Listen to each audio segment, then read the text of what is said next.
सफ़ा नंबर 18 पर आज हम साबुन की टिकिया की मश्क करेंगे। मुझे उम्मीद है कि कल की नज़्म को आपने अच्छे तरीके से ज़ुबानी भी याद किया होगा और उसका होमवर्क भी किया होगा, नए अल्फाज का और अल्फाज मानी का।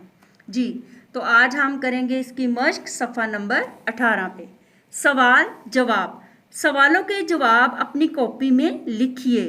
इस नज़्म के शायर का नाम क्या है?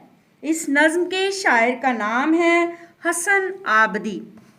इस नज़्म में साबुन को बतौर किरदार लिया गया है। दूसरा किरदार मुन्नू है। दोनों क्या करते हैं? नज़्म में से देखकर लिखिए। जी, तो आपने बच्चों इनका किरदार पढ़ा, आपने इसको लिखना है। शायर ने साबुन की टिकिया को क्या नाम दिया है? शायर ने साबुन की टिकिया को बिटिया का नाम दिया है। आपके ख्याल में मुन्नू साबुन से क्यों डरता है?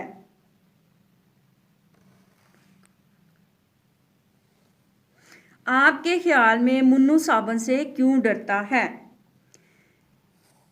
मेरे ख्याल में मुन्नू को साबुन आंखों में जाने से डर लगता होगा। हमें अपनी सफाई का ख्याल क्यों रखना चाहिए?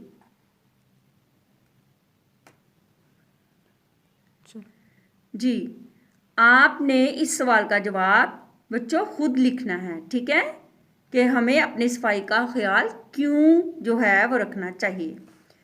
अगला सवाल है, दिए गए अल्फाज को अपने जुमलों में इस्तेमाल कीजिए। जाग, आंसू, डर, नलका, थर थर और छम छम।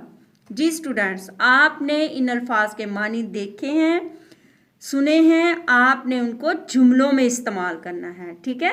आपने इनका होमवर्क करना है, सवालों का भी, और दिए गए अल्फाज को अपने जुमलों में भी इस्तेमाल करके अपनी नोटबुक पे इसके जुमले बनाने हैं, ठीक है। आपने इनको अच्छे तरीके से याद करना है। अल्लाह हाफिज़।